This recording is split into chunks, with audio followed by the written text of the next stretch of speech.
Hi everyone, my name is Jenna and I'm from Dog Liaison Training. I'm a professional trainer out of Southern California. And today we're going to talk about the difference between a fearful dog and a concerned dog. And the reason it's important that you know the difference and know which state your dog is under is because one of those emotional states is going to be much more trainable than the other.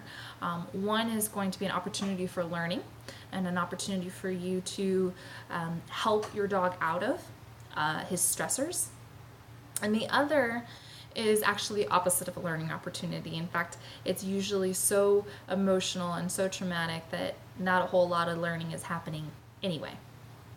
So the idea of fear and concern affecting our bodies differently and making us behave differently actually came from human psychology, and specifically it came from Gavin de Becker and his book The Gift of Fear, written in 1997. It's a wonderful book. You absolutely should read it. It gives us a lot of insight into our survival signals and how our bodies intuitively respond to threat or perceived threat, more specifically. Okay, so in the book, he explains that fear is going to mobilize a person and concern is going to paralyze them. So the example I always like to use to explain this is if you're in bed at night and the lights are off and it's dark and it's quiet and you hear a sound, you're probably going to hold your breath and you're going to wait to listen to hear if you hear it again. That's paralyzing. That's concern. That's right. If it's fear, it's going to make you move. So that is that the imminent threat, let's say the intruder, is at your front door, is coming in.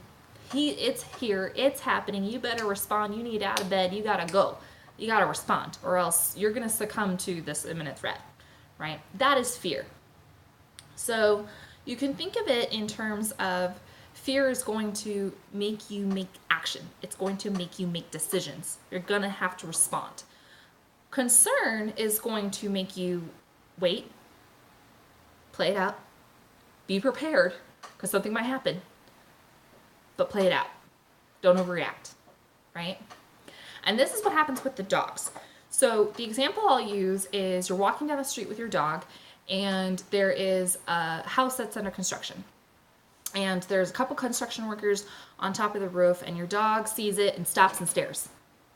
And you're trying to feed her treats, you're trying to use her counter conditioning methods, you're doing everything the trainer said to do, but the dog's not moving, the dog's just stopping staring at the workers. Probably his mouth is closed, he's going. Probably his ears are up, his body is stiff, he's probably not wagging, he probably has a pretty stiff tail. Everything about him is frozen, right? That's concern. Likely the dog wants to watch the potential threat, still potential threat, not an imminent threat, but wants to watch it to make sure that it doesn't become out of hand. I'm this way about clowns. I don't like clowns. So if I'm somewhere where there's a clown, I'm gonna watch it. And I'm constantly looking over my corner. Make sure he doesn't sneak up on me, right? Gotta make sure I'm ready. That's concern. Now, on the other hand, if you're walking down the street and the construction worker comes out of a house out of nowhere and is holding a big tool in his hand and the dog goes over threshold, he starts lunging, he starts pulling, he's barking, he's doing all of these things. That is very responsive to fear. Okay, he's making action. And once the dog has gone over threshold, once the dog is fearful, not a whole lot of learning is happening. In fact, especially in a fear situation, the only learning that he really can do is learn that mom and dad are not helping me out of this. I got to deal with it myself because I need to get myself out of this because no one else is doing for me. So we can't really train once we're in that moment. We need to make sure that we're ending the moment as quickly and smoothly as possible, make it as least traumatic as possible, move on, recover, understand that that recovery takes time depending on how far your dog went over threshold in that moment. will dictate how much cortisol is being released, and depending on how much cortisol is being released will dictate how long it takes his body to chemically return to homeostasis. That is something that so many people overlook when they're teaching dog behavior, and that is that for the dog, the stress and the trauma of fear doesn't end the second that the threat is over. It stays with them. And you can go back to thinking about the intruder in your house. If a intruder comes in your home and you have to react and you have to move, even if you get yourself out alive, even if it's 2-3 days later, you're probably not walking around the house happy hunky-dory. You're still probably a little bit on edge, right? And it won't take much for you to go back over threshold again.